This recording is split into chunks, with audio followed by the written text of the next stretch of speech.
ladies and gentlemen, everyone around and in between. This is Debate Sensei NFA LD edition, where we talk about things relevant to Lincoln Douglas debate for the National Forensics Association.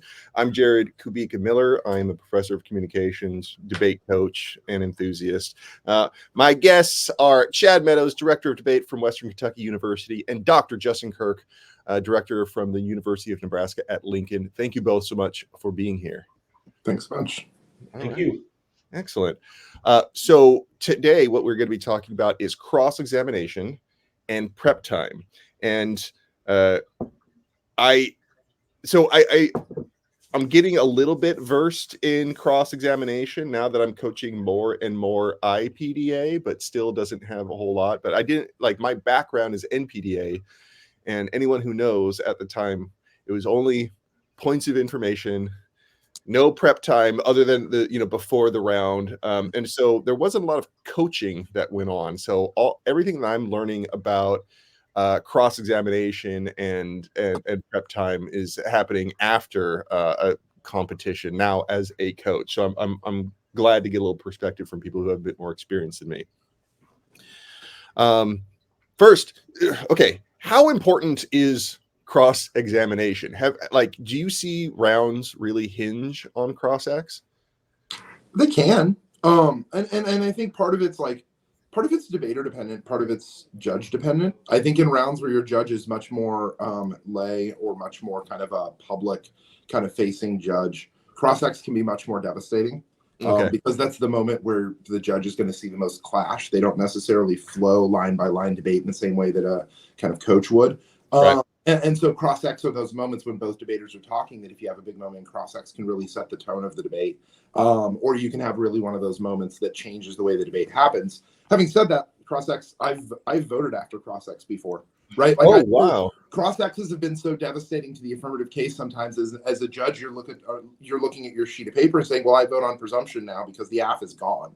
The affirmative has no argument, or the negative no longer has offense they can forward in the debate in the second half of the debate. So but that's very, very rare. The debater ends a debate in cross-ex. Okay. All right. Yeah, and I think that cross-ex, regardless of judge, can definitely frame and shape the rest of the debate. Even the most stodgy on the flow judge person is going to be colored by their perception of the debaters. So, you could read a great block to your critique, but if in cross-ex it was apparent you didn't understand anything about it, people aren't going to be as persuaded by your arguments. So, yeah, I think it, if not outright, enters its way into the voting rationale for the round. It affects everything, I think. So the length of cross-examination in NFA LD is shorter than policy. Do you think that does it play any different role in addition to that? Well, the periods of cross-ex aren't shorter, but you have fewer cross-ex periods. Right. Yeah. Okay. So yeah, it's 3 minutes. No, I thought. Oh, I'm used to IPDM. I'm getting those mixed up. So it's 3 minutes. So I think the biggest difference is just the placement of the cross-exes. So there isn't a cross-ex after the second affirmative speech, which I think is a big difference between policy. But I think in terms of your actual interrogation of the AF case or neg case, it's generally about as substantive, or should be as substantive as a policy debate is. All right. What are some one of my favorite things that I've learned? Well, actually, it was a point of information I used to do where I would just straight up ask how I could beat them. In one way or another. I'm like, okay, so in what way can you lose this debate? I wouldn't say it in those words, but basically I'm like, and almost always it's kind of like, there's no way we can lose this debate. We can't. I'm like, okay, and that, I don't know about you, but that seemed to do more damage than help. When you confronted somebody with a question like that and they said that they have a perfect case. What are some of your favorite I don't know, maybe techniques or tricks in cross-ex? I can go first. So I think the first thing is like you want to learn what not to do in cross-ex. Okay. Because like cross-ex like can hurt you, Yeah. even if it can't help. So one of the first things that like you teach debaters is that you don't want to ask questions that your opponent just like can't agree with.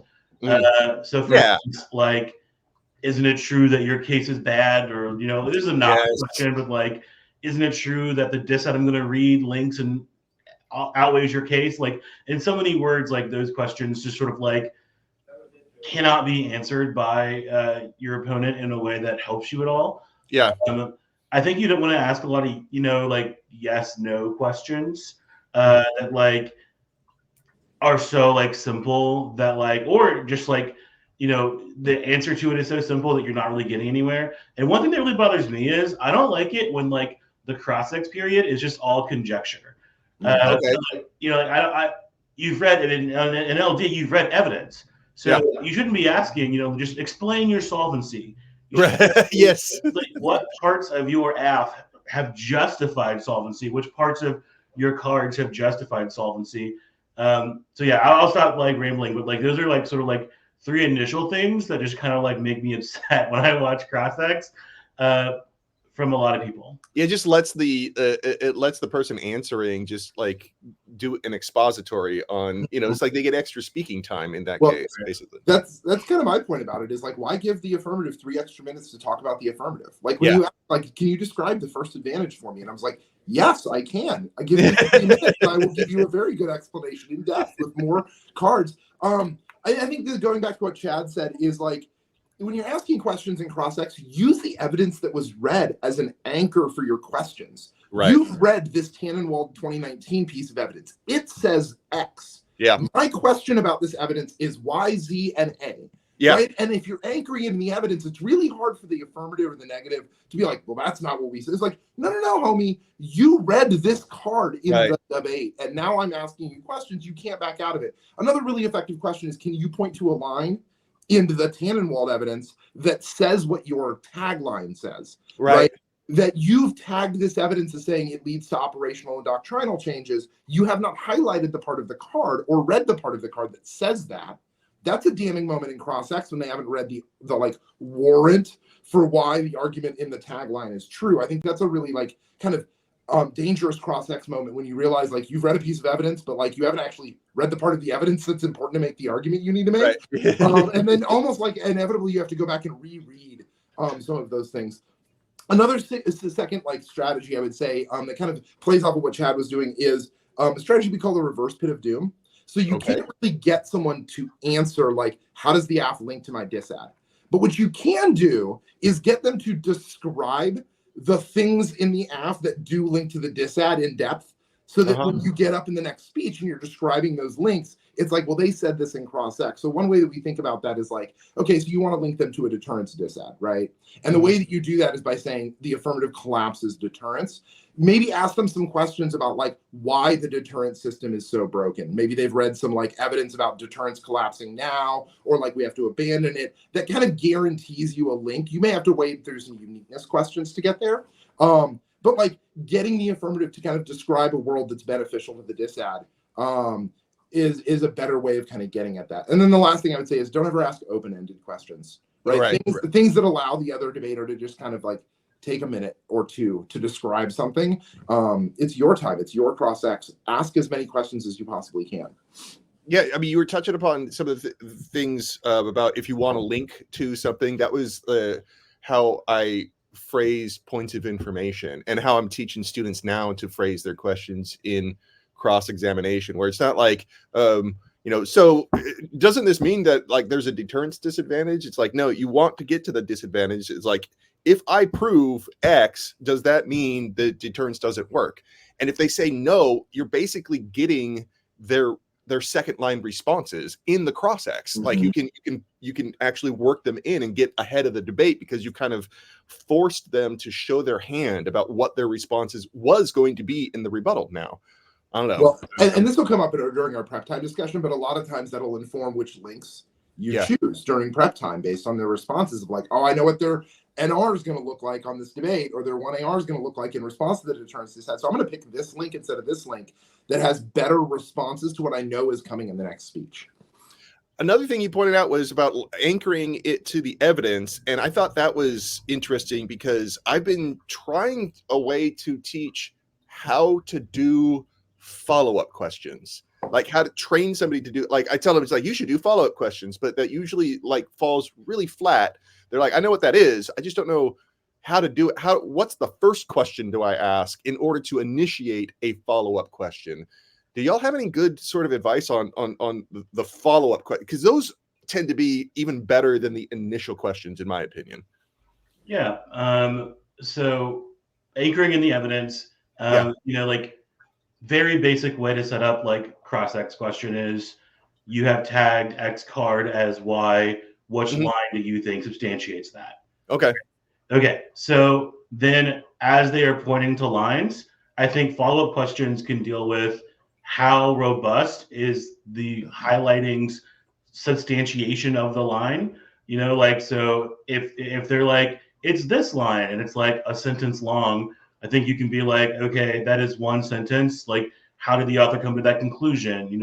And sort of get at that. It's challenging for most people to know a lot about how the conclusions that their evidence comes to are sort of like warranted and justified. And you're really trying to get at, how the affirmative sort of like justifies like all the tags that they have given. I think like for me, I like just asking questions that it's just kind of like help you, but like they can answer in a way that's like helpful. So let's give an example. Like, let's say that like, your opponent's like reading, like a deterrence DA, and like, that a part of your strategy is going to be to say that like, oh, well, Russia invaded Ukraine, so that proves deterrence is wrong.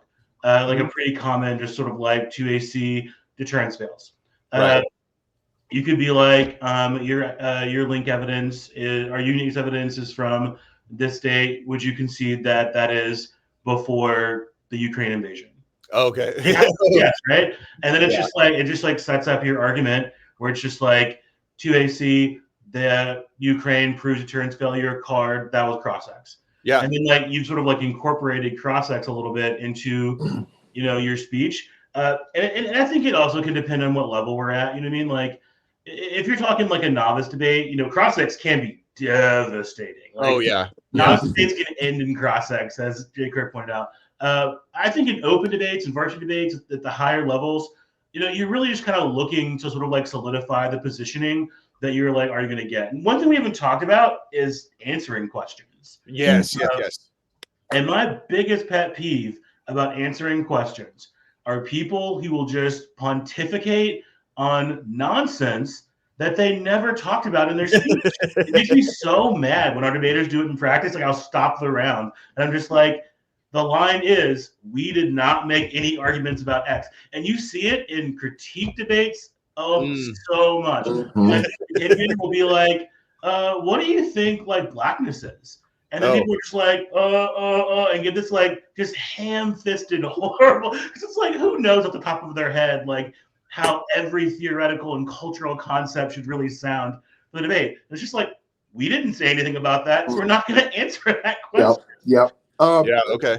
My advisor gave me really good advice about like defending my diss. He's like, that was beyond the scope of this study. I'm not allowed to answer that question. And it's like, that is your go-to in cross-X. It's like, the 1AC didn't speak on the question of blackness. Like, if you bring it up in the NC, we'll have responses, but I don't know what to say, like, to the, like, what is blackness question, right? Like, and saying, like, the 1AC didn't take a stance on that, or we didn't read evidence on that question, right? If you have a more specific question, I'm happy to answer it.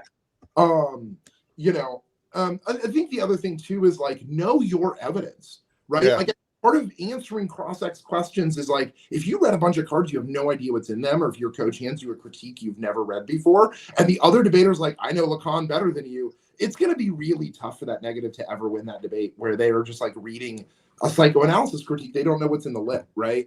So part of it is like knowing your cards so you can answer questions. Practice. Have your best cross-X debater, like the person on your squad that you think is the best at cross-X, or your coach, like put you through the ropes. Do a 6-minute cross-X drill where you just got to answer questions over and over again.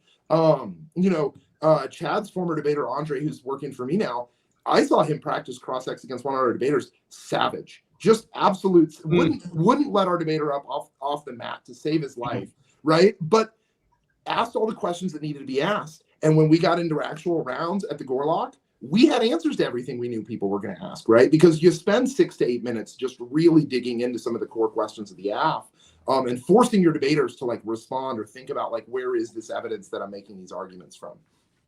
You're talking about, not pontificating. I guess there could be times though when just sucking up that time could be strategic, right? It's like it prevents your opponent from asking just more questions overall. Like if you might be in a good spot if they ask you a question where you know a hell of a lot and you could be just elaborating on it, and it forces them to like cut you off or just lose all their prep time. I mean, do you coach on tricks like that? It's like when to give really short yes or no answers and when to just suck up time?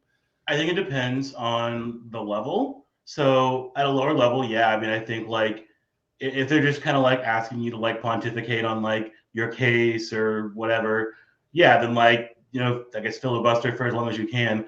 But, I think like good debaters are asking you to commit to certain things, and you may not want to commit to those things. I mean, to get away from K debates, if the neg debator's got a tricky counter plan and they want you to commit to a certain interpretation of the AF, the more you gab about it, the easier their 2 and C on competition gets. Right. So, I mean, I think like,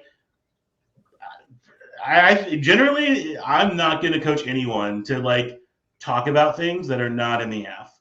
Like, I think like answer questions about things that are in the AF, cards in the AF, arguments the AF made, but just kind of like things that aren't about the AF. It's like, why are they asking that? Like, I mean, certainly they have some motive for asking that, and you don't know that yet. It's also kind of like what you said, like, why are you giving our 2AC blocks to the other team before you've read the blocks? Right. Yeah. Let them. So, okay.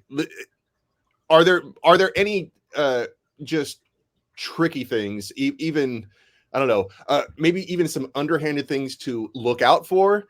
And I don't know, maybe that you actually coach a bit for cross-ex.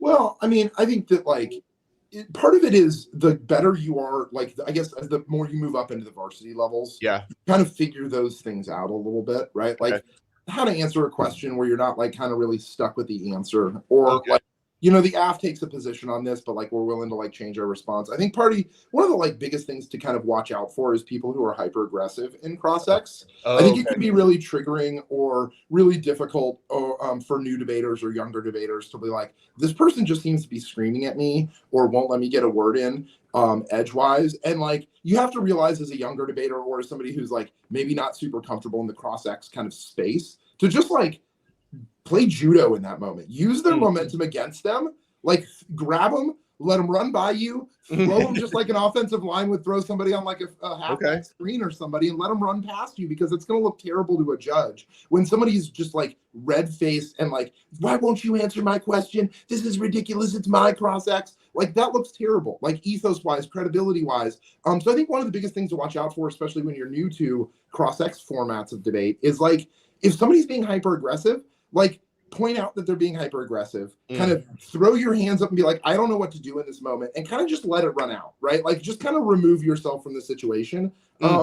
Because I think that people think that aggression or loudness or projection or dominating the time in cross-ex is the way that you win it, right? And that if you win cross-ex, you win the debate. And that is a very like, I hate to say it because I know this is the platform that we're on, that is a very YouTube top 10 tricks to win a debate mindset, and not an actual like competitive debate mindset where you have skilled judges evaluating things. And so like, that's something to watch out for, that people would think, oh, that's a trick for cross-ex. It's not really a trick, especially in kind of the upper divisions.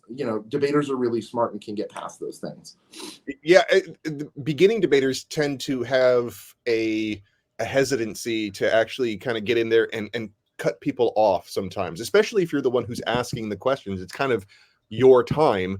And so if somebody's getting really long and they're trying to turn this into like just an extension of their constructive speech, like being comfortable enough to politely interject and say, I have another question. I'm sorry. We only have 3 minutes or something like that. I don't know. It's tough. You've always got to like toe that line of aggression and control. Yeah.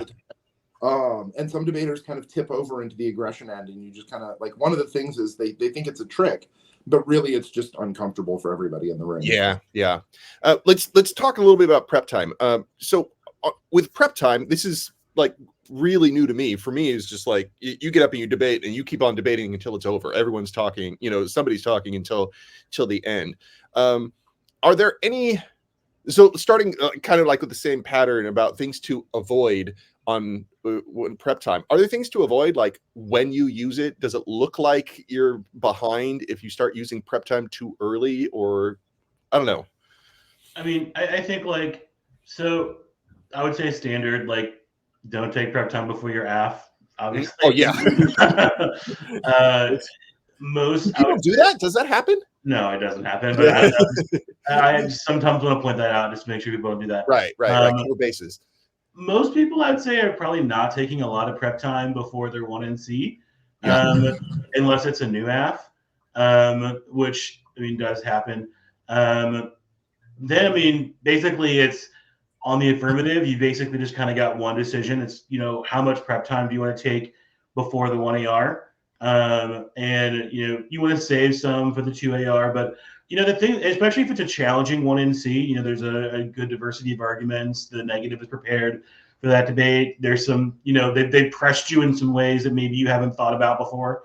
The thing that I always say is that a good 2AR can happen, but if your 1AR sucks, you're done. Yeah. So, yeah, you want to save a little prep time for the 2AR, but I don't think that should be in the back of your mind when you're prepping the 1AR. Okay. You need to be good for that 1AR.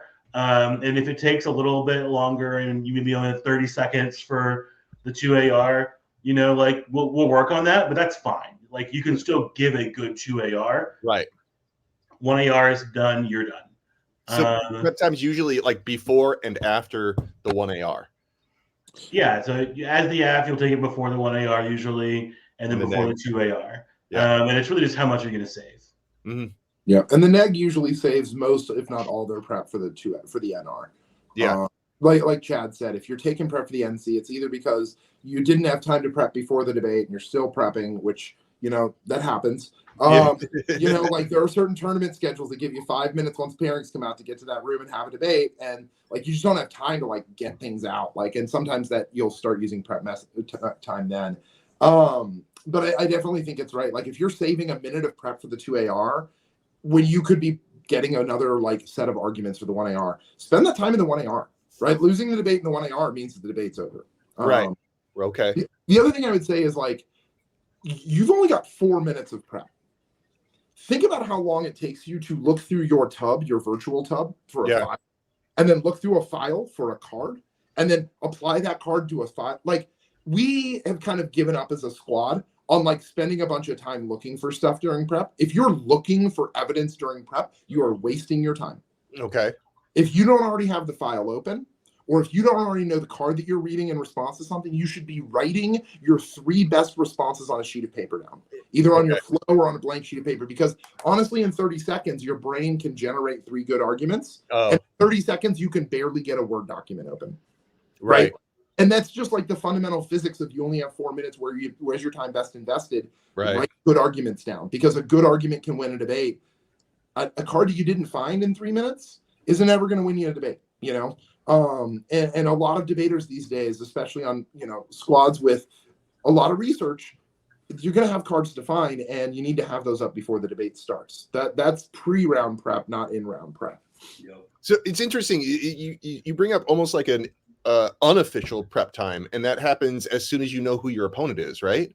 Mm-hmm. How do you capitalize on that? Do you have to have a network of people that just okay, this is what their case is, and in getting stuff ready? So basically, okay, pairing comes out. Most tournaments are going to have 30 minutes to prepare.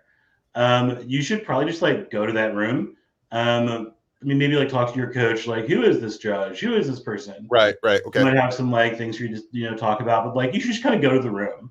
And your opponent should go to the room and the app should just tell the negative what they're going to read, unless it's new, and then they'll just be like, it's new. And then like if they just tell you what they're going to read, then like, yeah, you should start prepping the NC. The app can, ask the negative, what are the, past 2 NRs, or what are the arguments you've gone for, in the past.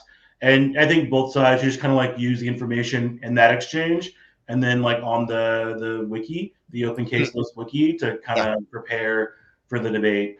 That's ideally what happens. That's not always what happens. Okay. So, if your opponent doesn't come to the room, which will happen sometimes, or like if they don't want to disclose, maybe it's on the wiki, maybe you've got some information from previous debates, so yeah, I think you should be using whatever resources you can to figure out, what they've read in previous debates, and try to prepare for that. Okay, so if somebody's breaking a new AF, I'm trying to understand a little bit about the culture here. Would you say it's customary for people at that moment to sort of disclose what the new AF is, or do they just say, hey, it's new? Yeah, the reason you read a new AF is so that their coaches have no time to prepare them. Okay. Right? Like that, we talk about it as like they're not reading a new AF, they're taking coaches out of the room. Okay. Right? Because then it puts it all on the debater to understand what the affirmative is and figure out what arguments do I have in the box that best fit it, right? And Chad and I don't get an opportunity to come in the room and be like, yo, Ray, Zach, here's the best 3 arguments against this affirmative. I thought about it for 30 seconds. Like, right? And having us with the ability to like look through an affirmative and say, this is a really good disad against this. Taking a coach out of the room is a very strategic thing to do if you think that debater is gonna, have a hard time, or if they revert to a particular set of arguments when they face a new argument, right? Like a debater that like when faced with new arguments is just gonna like read this critique against you. You're right. That's a very predictable position to put yourself in, to say, okay, we're not reading a new AF to like surprise them, but kind of force their hand in this strategic way, because we know this AF is set up to respond to these things. I've seen a lot of like teams on the policy circuit read a new AF against a team that reads critical stuff, and the AF is like mostly a climate change AF, because they know that impact area gets them into critical literature that can help like leverage offense against whatever critique is coming, right? And so it's new, and you're like, oh, we've got new prep, but really it's not that new, because it's kind of predictable and it's kind of leveraged in a way to like maximize the affirmative's offense in a critical space. So like, let's say you're kind of coaching like higher level debaters about how to handle new affirmatives. Would you recommend it's like, all right, this is the time to use prep time after the 1AC? Yeah. Okay. Yeah. Similar concept with the AF. I mean, you can give an amazing 1NR with your 4 minutes of prep time, but if you didn't read anything that linked or was good in the NC, then like you're kind of done.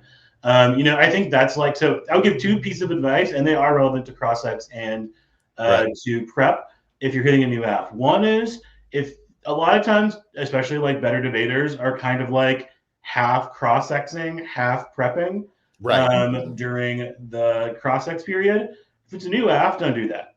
I think that you need to like genuinely understand parts of this affirmative, because you don't know the AF, and you'd be looking out for tricks and unpacking. Because if ostensibly, like, if this opponent is prepared enough to read a new AF against you, they have likely thought about, what they think you're going to do in that debate, and they probably put things in the AF to anticipate that. So you need to be like figuring that out during the cross-ex period. So don't do that half prep, half cross thing. And then 2, take prep time for the 1NC. Like, and honestly, like a lot of good debaters did that a lot. Like, honestly, both Andre and Nick, I think, took 30 seconds of prep before the 1NC than pretty much anyone that I saw last year. And they, I think, were usually just, they had their strat, but they were like, I want to write something specific down that happened in cross-ex. And they're confident enough to know that I'm not going to need the 4 minutes for the NR. Like, I can give an NR, but I need to make sure that something that is really important is in the 1NC. So, if you need those 30 seconds, don't be afraid to take those 30 seconds before the NC, or a minute or 2 minutes if it's a new AF, just to like make sure that you stick the landing. The other thing I would say about new AFs, especially if you're debating as somebody who's reading a new AF, is keep a couple things in mind. One, it's new. They Yeah. haven't had any competition with Right. it, which means that like they don't know, it hasn't been road tested yet. It's been in Right. practice rounds maybe, sometimes not. Sometimes it's written the night before. I know that we've run AFs we've never practiced before and just like threw together a 1AC at a tournament. Like, let's run with it. You know, so like know that there are going to be things that they haven't thought about with the AF, right? Right. And search for things that they may not have kind of caught. I can give a great example of this. I thought I was the cleverest coach in the world. We were debating Madeline Einhorn from Western Kentucky, and Nick and I were like, let's run the reverse immigration reform app. So we put this like genius app together where we write the reverse politics disad, and the app solves for it, and Madeline gets up in the NC. It's a new app. She takes a minute to prep, right? And Madeline just was like, wait a second. I'm just going to solve the advantage. And Madeline's counterplan is pass comprehensive immigration reform, which was the advantage. And Nick and I were just like, well, we didn't think of that. Like, because it's like 10:30 at night and you're like, this is genius. And then a smart debater is like in 20 seconds, like, nope, this counterplan solves 100%. Yeah. And we lost the debate before we had even like started it, because sometimes with new affirmatives, there's a problem that they just haven't road tested and figured out yet and solved. And if you figure that out, you can win the debate pretty easily. The second big piece of advice is like, if it's a new AF, read your best argument, even if you think there's tricks, because your best argument that you've practiced round after round after round, the deterrence is that you've gone for 20 times. You're going to have gone for it 20 times. This is the first time they're going for that AF in the 2AR. Right. That's one of the most common pieces of advice I give to all debaters of all levels is don't assume that your opponent always knows the answer to these arguments. You think that they're trying to trick you. Is make them prove it. Make them prove that they know what they're talking about, that they know how to beat this. Don't assume that they know, and then go for some sort of inferior position because you think it's trickier or something that they haven't seen before. Usually in debate, it's like you go for the more solid arguments and wait for your opponent to like make a misstep, and then you can capitalize on that.